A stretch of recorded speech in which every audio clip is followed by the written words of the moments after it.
Om Swastiastu. Selamat siang kepada Bapak dosen dan teman-teman semua. Perkenalkan kami dari kelompok 3 dengan saya Niputu Ida Novita dengan NPM 2020 33 12 11 96. Di sini kami akan membahas materi tentang siklus hidup sistem. Yang pertama yaitu pengertian. Sistem berasal dari bahasa Latin sistema dan bahasa Yunani systema yang berarti suatu kesatuan yang terdiri dari komponen atau elemen yang dihubungkan bersama untuk memudahkan aliran informasi, materi, atau energi. Siklus hidup sistem juga berarti proses pembuatan dan pengubahan sistem serta model dan metodologi untuk digunakan untuk mengembangkan sistem. Nah, siklus hidup sistem juga merupakan pola yang diambil untuk mengembangkan sistem perangkat lunak. Nah, selanjutnya pengertian siklus hidup sistem menurut para ahli. Itu yang pertama, Kenneth C. Louden, yaitu tahap pendekatan dalam membangun suatu sistem yang membagi pengembangan sistem ke dalam taraf atau tingkat yang ada. Nah, metode ini mempertahankan bagian atau division yang sangat resmi antara pemakai akhir dan ahli sistem informasi. Nah, yang kedua, menurut Raymond M. GR, suatu sistem merupakan proses perubahan yang diikuti dengan penerapan sistem atau subsistem informasi berbasis komputer.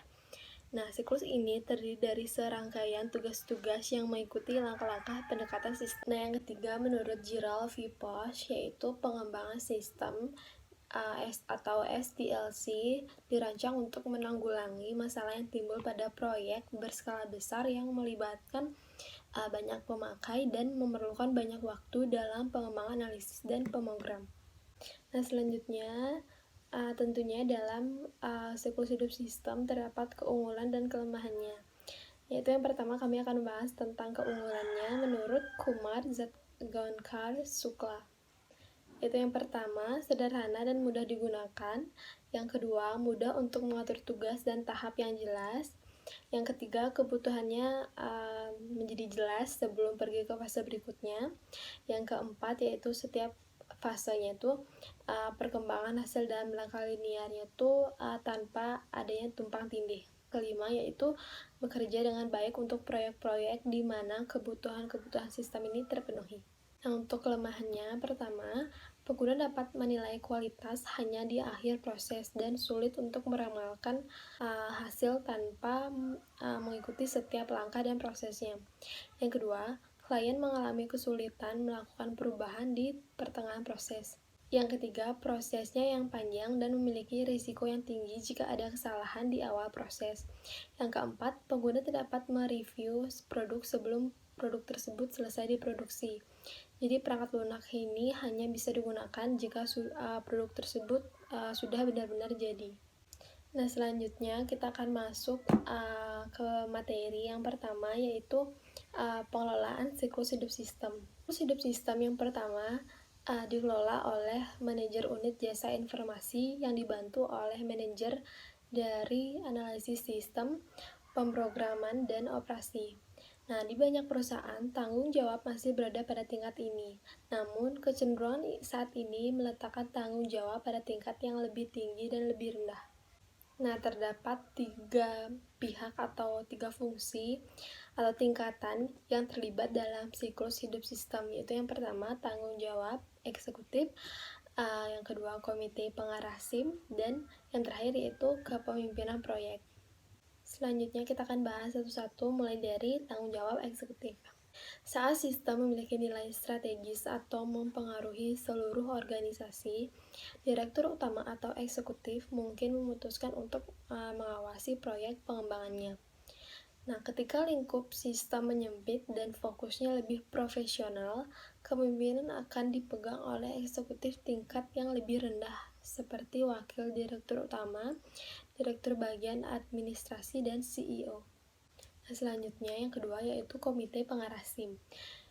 Jika tujuan komite tersebut adalah memberikan petunjuk, pengarah, dan pengendalian yang berkesinambungan, komite ini disebut dengan komite pengarah. Yang kedua, jika perusahaan membentuk komite pengarah untuk penggunaan sumber daya komputer perusahaan, maka digunakan nama komite pengarah SIM.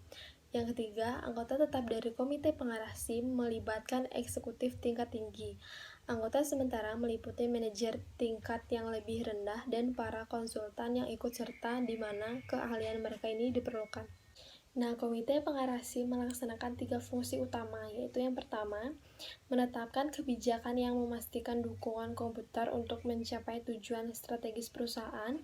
Yang kedua, menjadi pengendali keuangan dengan berperan sebagai badan yang memberi persetujuan bagi semua permintaan dana yang berhubungan dengan komputer. Dan yang terakhir yaitu menyelesaikan pertentangan yang timbul sehubungan dengan prioritas penggunaan komputer. Nah, selanjutnya yang ketiga yaitu kepemimpinan proyek. Tim proyek mencakup semua orang yang ikut serta dalam pengembangan sistem berbasis komputer. Satu tim terdiri dari pemakai, spesialis informasi, dan mungkin auditor internal. Nah, kegiatan tim diarahkan oleh seorang pemimpin proyek yang memberikan pengarahan sepanjang berlangsungnya proyek tersebut. Auditor memastikan bahwa rancangan sistem memenuhi persyaratan tertentu dalam hal akurasi, pengendalian, keamanan, dan dapat diaudit. Tidak seperti komite pengarah SIM, tim proyek tidak berkelanjutan dan biasanya dibubarkan ketika penerapan sistemnya itu sudah selesai. Nah, materi selanjutnya akan dipaparkan oleh Dinda. Sekian dari saya, terima kasih. Om Swastiastu. Perkenalkan, saya Niputu Adinda Krisna Putri dengan NPM 2020-33-12-12-07. Di sini saya akan melanjutkan materi yang kedua, yaitu mengenai tahapan dari siklus hidup sistem, yang dimana di sini ada beberapa tahap. Yang pertama ada tahap perencanaan sistem, yang kedua ada tahap analisis sistem, yang ketiga ada tahap rancangan atau desain sistem, yang keempat ada tahap penerapan atau implementasi sistem, dan yang terakhir ada tahap penggunaan sistem. Nah, pada tahap perencanaan sistem, dibentuk struktur kerja strategis yang luas, pandangan sistem informasi baru yang jelas akan memenuhi kebutuhan-kebutuhan pemakai informasi, proyek sistem dievaluasi dan dipisahkan berdasarkan prioritasnya.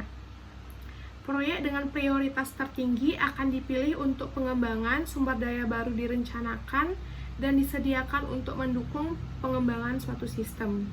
Pada tahap ini direncanakan beberapa aspek, yaitu dari aspek teknis, sarana prasarana yang dipergunakan untuk mengembangkan suatu sistem, lalu ada aspek ekonomi, anggaran yang dibutuhkan untuk mengembangkan sistem, dan yang terakhir aspek sumber daya manusia, siapa yang akan mengembangkan, misalnya seperti manajemen puncak, analisis dan programmer, dan siapa sasaran yang akan dituju dari sistem yang telah dikembangkan tersebut. Masih di tahap perencanaan sistem, di sini saya akan menyinggung sedikit mengenai CBIS. Apa sih CBIS itu? CBIS itu adalah Computer Based Information System, atau dalam istilah bahasa Indonesia itu disebut juga sebagai sistem informasi berbasis komputer. Nah, CBIS ini merupakan sistem pengolah data menjadi sebuah informasi yang berkualitas dan dipergunakan untuk suatu alat bantu pengambilan keputusan. Sistem informasi yang akurat dan efektif dalam kenyataannya selalu berhubung dengan istilah computer based atau pengolahan informasi yang berbasis pada komputer. Sistem informasi berbasis komputer mengandung arti bahwa komputer memainkan peranan penting dalam sebuah sistem informasi. Pengembangan subsistem CBIS ini seharusnya mendapatkan perhatian yang sama besarnya dalam perencanaan seperti proyek-proyek besar lainnya, seperti pengenalan produk baru atau konstruksi dari pabrik baru. Nah, keuntungan dari merencanakan proyek CBIS ini yaitu komite pengarah SIM atau tim proyek itu mengantisipasi bahwa perencanaan yang telah mereka buat itu akan menghasilkan beberapa keuntungan. Yang pertama itu keuntungannya mulai dari menentukan lingkup dari proyek, unit organisasi, kegiatan atau sistem yang dimana yang akan terlibat, mana yang tidak terlibat. Informasi ini memberikan perkiraan awal dari skala sumber daya yang akan diperlukan. Keuntungan yang kedua, mengenali berbagai area permasalahan potensial. Perencanaan akan menunjukkan hal-hal yang mungkin salah sehingga hal-hal ini dapat segera diatasi atau dicegah. Keuntungan yang ketiga, mengatur urutan tugas. Banyak tugas-tugas terpisah yang diperlukan untuk mencapai suatu sistem. Tugas-tugas ini diatur dalam urutan logis berdasarkan prioritas informasi dan kebutuhan untuk efisiensi. Keuntungan yang terakhir ada memberikan dasar untuk pengendalian. Tingkat kinerja dan metode pengukuran tertentu harus dispesifikasikan mulai dari awal pekerjaan tersebut. Di tahapan perencanaan sistem ini juga terdapat beberapa langkah-langkah. Yang pertama, menyadari masalah. Kebutuhan akan proyeksi BIS ini biasanya dirasakan oleh seluruh karyawan yang ada di perusahaan, mulai dari manajer perusahaan, non-manajer, dan elemen-elemen dalam lingkungan perusahaan. Lalu langkah yang kedua, mendefinisikan masalah. Setelah manajer menyadari adanya masalah tersebut, ia harus memahaminya dengan baik agar dapat mengatasi suatu permasalahan tersebut. Ia melakukan identifikasi di mana letak permasalahannya, apa penyebabnya, dan berusaha mengumpulkan semua informasi untuk memecahkan suatu masalah tersebut. Lalu langkah yang ketiga ada menentukan tujuan sistem. Manajer dan analisis sistem mengembangkan suatu daftar tujuan sistem yang harus dipenuhi oleh sistem untuk memuaskan para pemakainya, sehingga tujuan yang hanya dinyatakan secara umum tersebut yang nantinya akan dibuat lebih spesifik lagi. Lalu langkah yang keempat itu mengidentifikasi kendala sistem. Sistem baru dalam pengoperasiannya tidak bebas dari kendala tersebut. Beberapa kendala mungkin masih ditimbulkan oleh faktor-faktor lingkungan. Lalu langkah yang kelima, membuat studi kelayakan. Studi kelayakan itu adalah suatu tinjauan sekilas dari faktor-faktor utama yang akan mempengaruhi kemampuan sistem untuk mencapai tujuan yang akan diinginkan. Yang keenam, menyiapkan usulan penelitian sistem. Jika suatu sistem dan proyek tampak layak, diperlukan penelitian lagi secara menyeluruh. Yang ketujuh, menyetujui atau menolak penelitian. Manajer dan komite pengarah menimbangkan pro serta kontra proyek dan rancangan sistem yang akan diusulkan, serta menentukan apakah perlu diteruskan ataupun diberhentikan. Nah, langkah yang terakhir itu menetapkan mekanisme pengendalian. Sebelum penelitian sistem dimulai, SCMIS atau SCMIS menetapkan pengendalian proyek dengan menentukan apa yang harus dikerjakan, siapa yang akan melakukannya, dan kapan hal tersebut akan dilaksanakan. Kita masuk ke tahap yang kedua, yaitu tahap analisis sistem. Ketika perencanaan selesai dan mekanisme pengendalian telah berjalan lancar, tim proyek beralih lagi pada analisis sistem yang telah ada. Analisis sistem itu adalah penelitian atas sistem yang telah ada dengan tujuan untuk merancang sistem baru dan diperbarui lagi. Adapun beberapa tahapannya di sini, yang pertama mengumumkan penelitian sistem. Manajer khawatir terhadap penerapan aplikasi komputer baru yang mempengaruhi kerja para pegawainya, sehingga perlu dikomunikasikan kepada para pegawai mengenai yang pertama, alasan perusahaan melaksanakan proyek tersebut. Lalu yang kedua, bagaimana sistem baru akan menguntungkan perusahaan dan pegawainya. Lalu tahapan yang kedua, ada mengorganisasikan tim proyek. Tim proyek yang akan melakukan penelitian sistem akan dikumpulkan. Agar proyek itu berhasil, pemakai sangat perlu berperan aktif daripada berperan pasif. Banyak perusahaan mempunyai kebijakan menjadikan pemakai sebagai pemimpin proyek daripada spesialis informasinya. Lalu tahapan yang ketiga, mendefinisikan kebutuhan informasi. Analisis mempelajari kebutuhan informasi pemakai dengan terlibat dalam beberapa kegiatan pengumpulan informasi seperti wawancara, pengamatan, pencarian catatan maupun data, dan survei. Dari semua metode tersebut, metode wawancara itu paling dominan disukai banyak orang karena alasannya yang pertama menyediakan komunikasi dua arah dan pengamatan terhadap bahasa tubuh manusia. Yang kedua, dapat meningkatkan antusiasme pada proyek baik dari pihak spesialis maupun pihak pemakai. Yang ketiga, dapat menjalin kepercayaan antara pemakai dan spesialis informasi. Yang terakhir, memberi kesempatan bagi para proyek untuk mengungkapkan pandangan yang berbeda bahkan bertentangan dari peserta tersebut. Tahap yang keempat, yaitu mendefinisikan kriteria kinerja sistem. Langkah selanjutnya adalah menspesifikasikan secara tepat apa yang harus dicapai oleh sistem, yaitu kriteria kinerja sistem. Misalnya, yang pertama, laporan harus disiapkan dalam bentuk salinan kertas ataupun pada tampilan komputer. Yang kedua, laporan harus tersedia tidak lebih dari 3 hari setelah akhir bulan. Yang terakhir, laporan harus membandingkan pendapatan dan biaya aktual dengan anggarannya yang baik untuk bulan lalu maupun sepanjang tahun hingga sekarang. Di tahapan kelima, menyiapkan usulan rancangan. Analisis sistem memberikan kesempatan bagi manajer untuk membuat suatu keputusan seperti teruskan dan hentikan untuk kedua kalinya. Dalam hal ini, manajer harus menyetujui tahap rancangan bagi keputusan tersebut termasuk di dalam usulan rancangan. Nah, di tahapan yang terakhir, itu menerima atau menolak proyek rancangan.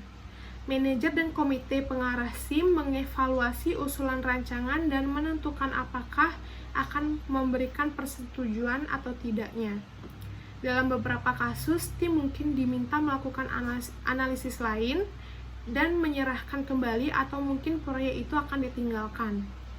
Nah, jika proyek tersebut telah disetujui, maka proyek tersebut juga akan maju ke tahap selanjutnya, yaitu tahap rancangan atau desain sistem.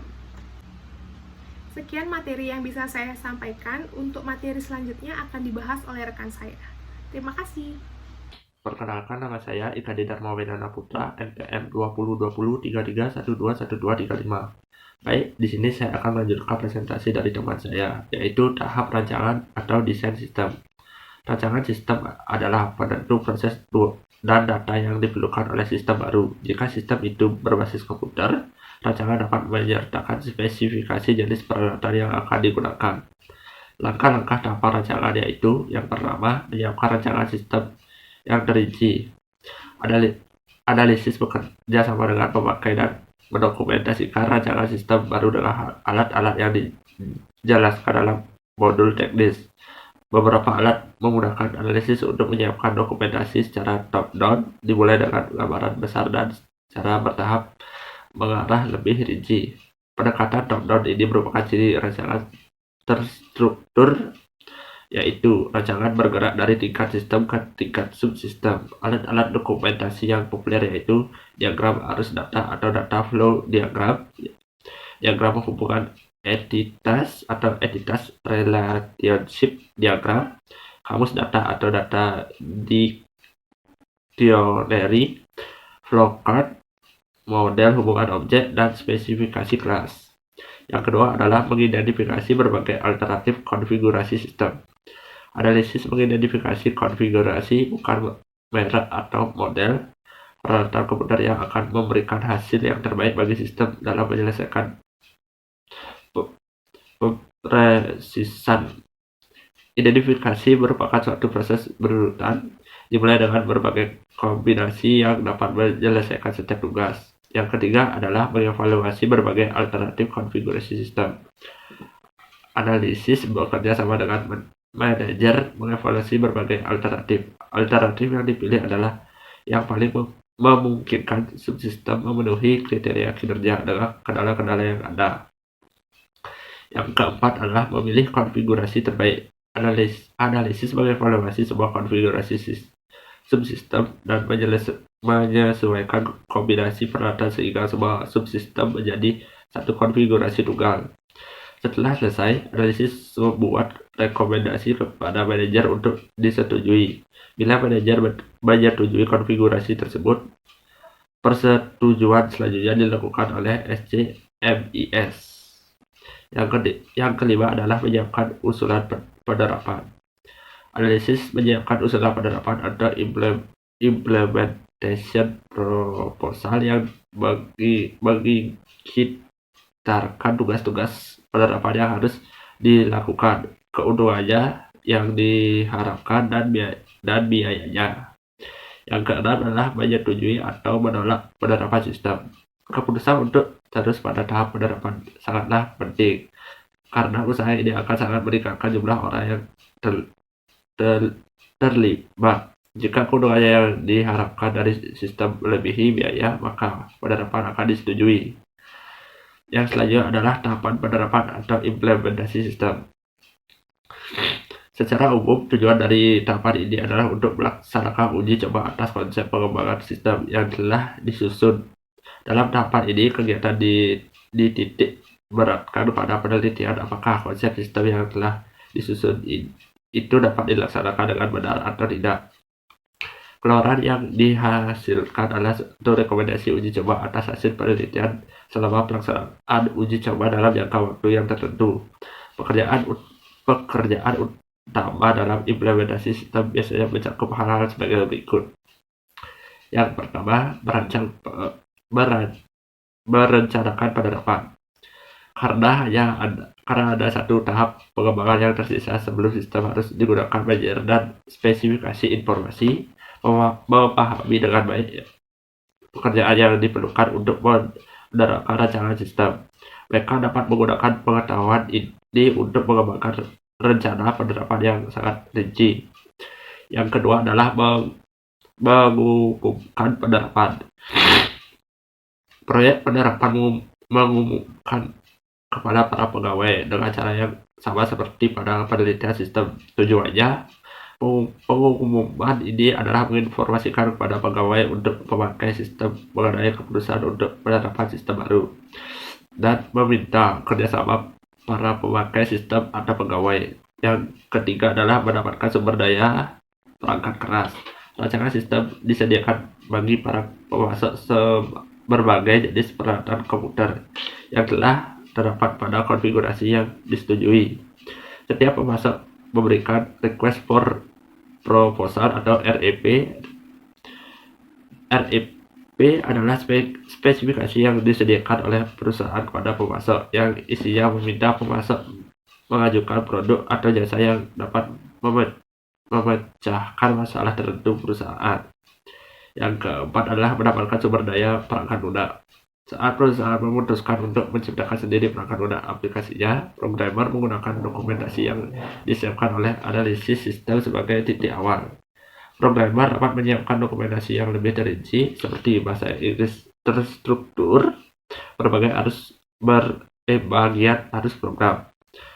Pengkodaan dilakukan dan program diuji. Hasil akhir adalah software library dari program aplikasi.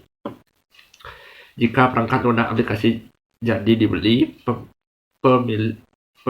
pemilihan pemasok perangkat lunak dapat mengikuti prosedur yang sama seperti yang digunakan untuk memilih pemasok perangkat keras, yaitu RIP dan usulan.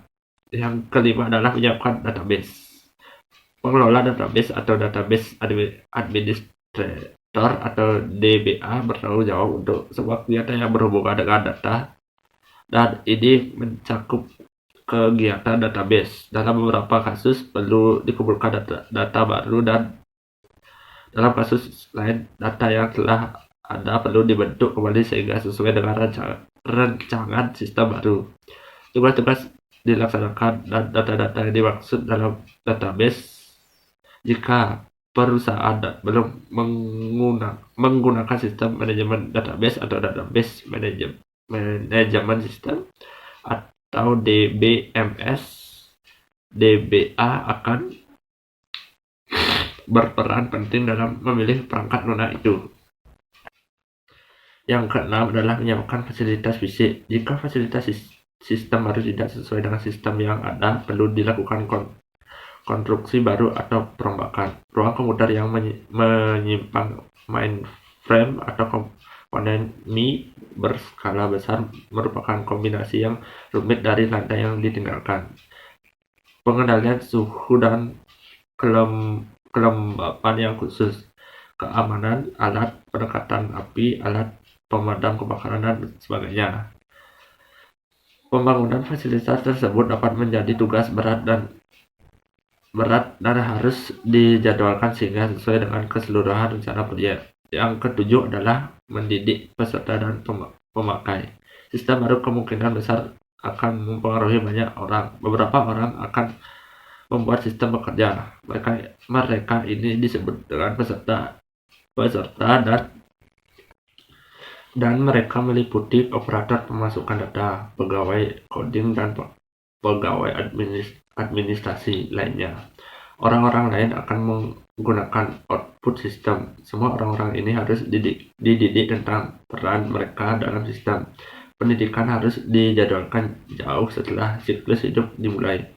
Tetapi sebelum bahan-bahan yang dipelajari diterapkan. Yang ke-8 adalah menyiapkan usulan cutover. Proses menghentikan penggunaan sistem lama dan mulai penggunaan sistem baru disebut cutover ketika sudah jelas seluruh pekerjaan pengembangan hamper menuju akhir.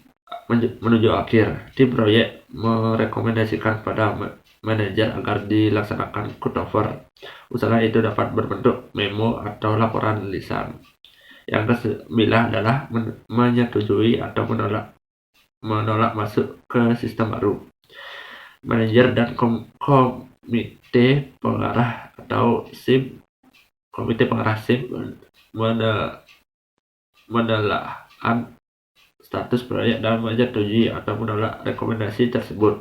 Bila manajemen menyetujui rekomendasi itu, manajemen menentukan tanggal cutover. Bila manajemen menolak rekomendasi itu, manajemen menentukan tindakan yang diambil atau tugas yang harus diselesaikan sebelum cutover akan dipertimbangkan kembali.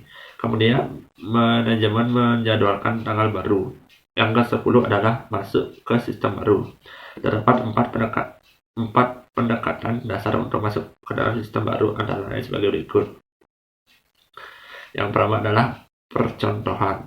Adalah sistem yang diterapkan dalam suatu subset dari keseluruhan operasi, seperti satu kantor atau daerah tertentu. Yang kedua adalah serentak. Adalah pendekatan yang paling sederhana, yakni beralih dari sistem lama ke sistem baru pada satu hari tertentu. Namun pendekatan ini tidaklah layak bagi perusahaan kecil atau sistem kecil karena permasalahan waktu lebih besar saat skala operasi meningkat. Yang ketiga adalah bertahap.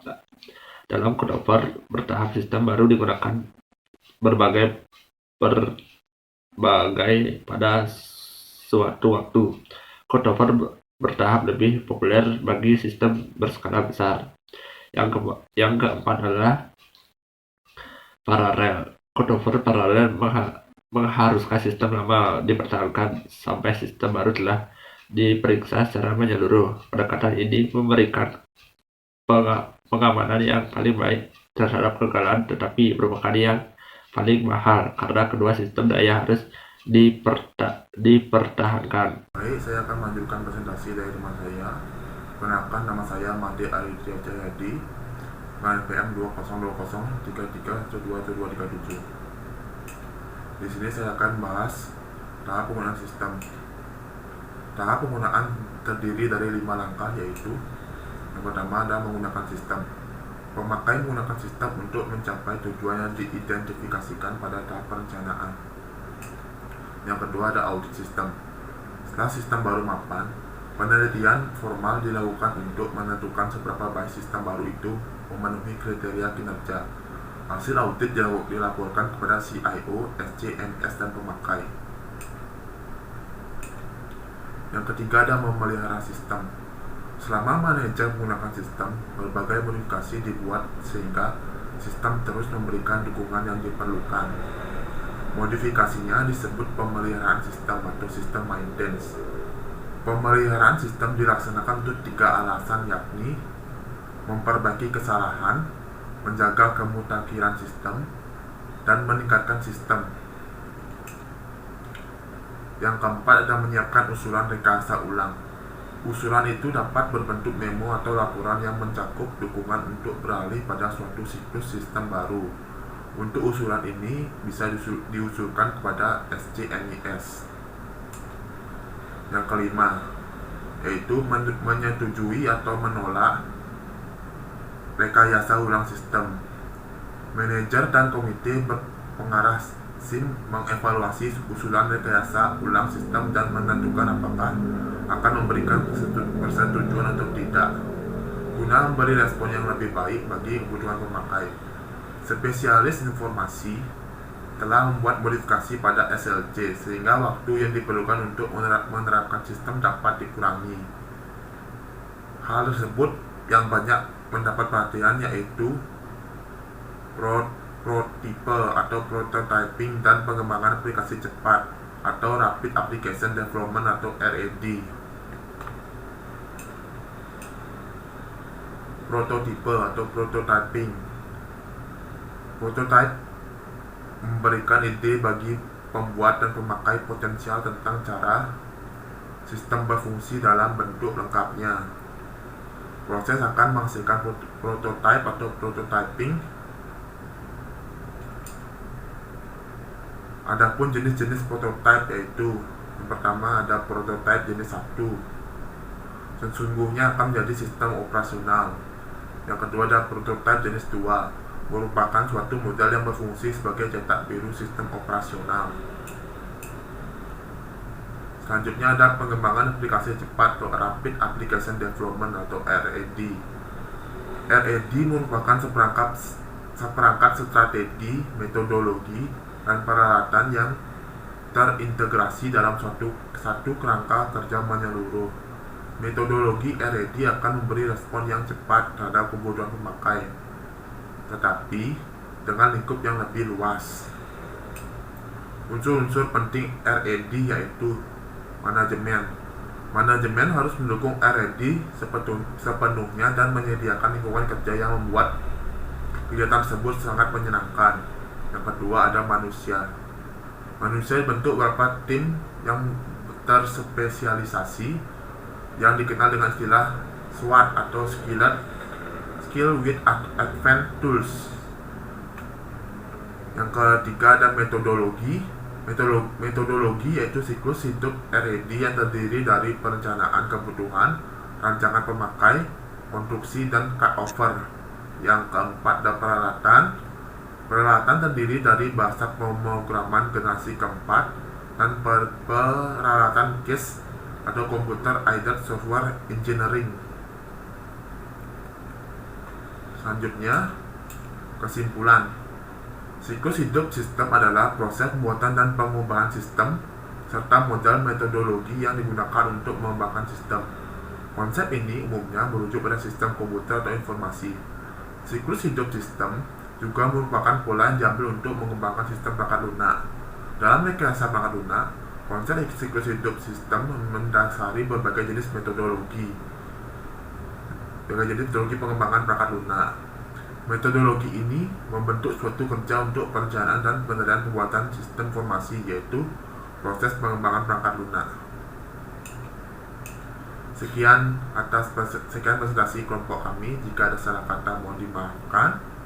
Saya tutup dengan pranama Santi. Om Santi Santi Santi Om.